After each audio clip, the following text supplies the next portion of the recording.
গগনযান অভিযানের দিকে আরও এক কদম এগিয়ে গেল ভারতীয় মহাকাশ গবেষণা সংস্থা ইসরো। সূত্রের খবর, এই অভিযানের সবথেকে গুরুত্বপূর্ণ দিক অর্থাৎ মানববিহীন ক্রু মডিউলটি উৎক্ষেপণ কেন্দ্রে পাঠিয়ে দেওয়া হয়েছে।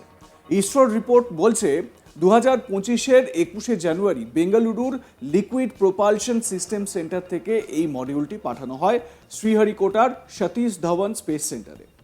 জানা গিয়েছে, তিরুবনন্তপুরমে বিক্রম সারাভাই স্পেস সেন্টারে এই ক্রু মডিউলের অপারেটিং সিস্টেম ডিজাইন করা হয়েছিল।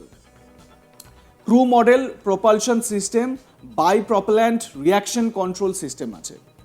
এই সিস্টেমের ফলেই ক্রু মডিউলটি ত্রি-অক্ষে নিয়ন্ত্রণ করা সম্ভব হবে। জানা গিয়েছে, এই প্রপালশন সিস্টেমে থাকবে মোট 12টি থ্রাস্টার, আর একটি থ্রাস্টার থেকে 100 নিউটন থ্রাস্ট নিঃসরণ হবে।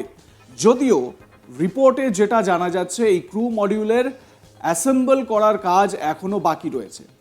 এভিওনিক্স ইনস্টলেশন, ইলেকট্রনিক হার্নেসিং করা হবে, পাশাপাশি বেশ কয়েকটি পরীক্ষা নিরীক্ষাও করা হবে।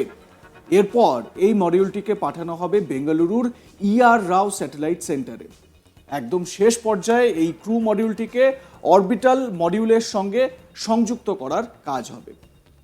মানে একটা মহাযজ্ঞ চলছে ইসরোর অন্দরে। উল্লেখ্য, মহাকাশে নভশ্চর পাঠানোর প্রকল্পের নাম হচ্ছে গগনযান মিশন। ইসরোর পরিকল্পনা অনুযায়ী গগনযান অভিযানের মাধ্যমে পৃথিবীর কক্ষপথে 400 কিলোমিটার দূরত্বে মহাকাশচারীকে নিয়ে একটি রকেট পাঠানো হবে।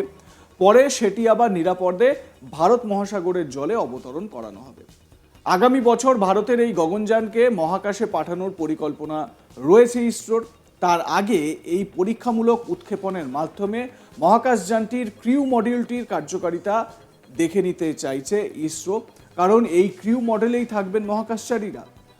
আর এর আগে ইসরো জানিয়েছিল ইতিমধ্যেই তারা গগনযান প্রকল্পের উৎক্ষেপণের প্রস্তুতি শুরু করে দিয়েছে, যার অংশ হিসেবে কোনো মহাকাশ অভিযাত্রী ছাড়াই শীঘ্রই ক্রিউ মডেলের পরীক্ষামূলক উৎক্ষেপণ করা হবে। সোমবার সেই উৎক্ষেপণের দিন ও সময় ঘোষণা করল ইসরো। গগনযানের এই ক্রিউ মডেলে একটি ক্রিউ এসকেপ সিস্টেম বা CSS থাকছে, যেখানে এই অভিযানে চূড়ান্ত উৎক্ষেপণের সময় মহাকাশ যাত্রীকে কৃত্রিমভাবে পৃথিবীর বায়ুমণ্ডলীয় চাপযুক্ত পরিবেশে রাখা হবে। ইসরো সূত্রে আরও খবর, এই পরীক্ষামূলক উৎক্ষেপণে অবশ্য ক্রিউ মডেলটি চাপহীন মডেলটিই রাখা হবে। উৎক্ষেপণ স্থলে নিয়ে যাওয়ার জন্য ইতিমধ্যেই এই মডেলটি তৈরি হয়ে গিয়েছে।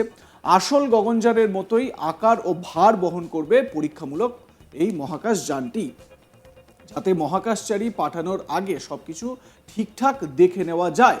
পরীক্ষামূলক উৎক্ষেপণেও থাকছে প্যারাশুট, রিকভারি এইডস ও এক্সচুরেশন সিস্টেম।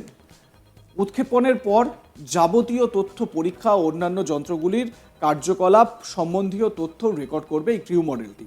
আপনাদের দেখাই একবার এই ক্রিউ মডেলটির পুরো ভিডিও।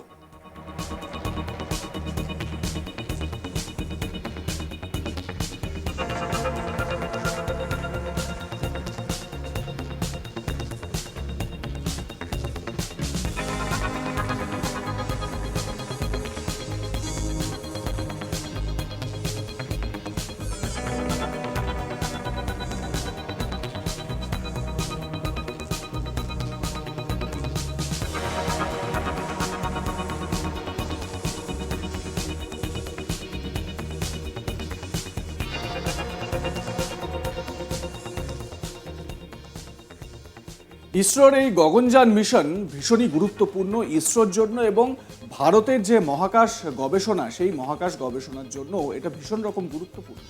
সূত্রের খবর, এই অভিযানের সবথেকে গুরুত্বপূর্ণ দিক অর্থাৎ মানববিহীন ক্রু মডেলটি উৎক্ষেপণ কেন্দ্রে পাঠিয়ে দেওয়া হয়েছে।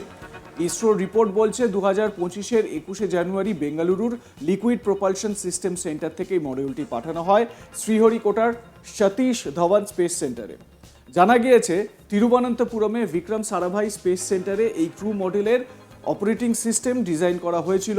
ক্রু মডেল প্রপালশন সিস্টেমে bi propellant reaction control system আছে।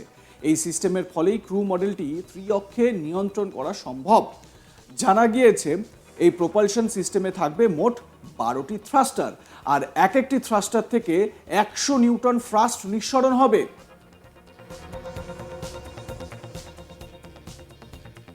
লাইক কমেন্ট শেয়ার করতে ভুলবেন না। দেখতে থাকুন আজ তাক বাংলা। সাবস্ক্রাইব করুন আমাদের ইউটিউব চ্যানেলটি, হোয়াটসঅ্যাপ চ্যানেল ফলো করুন বিভিন্ন খবরের আপডেট পেতে।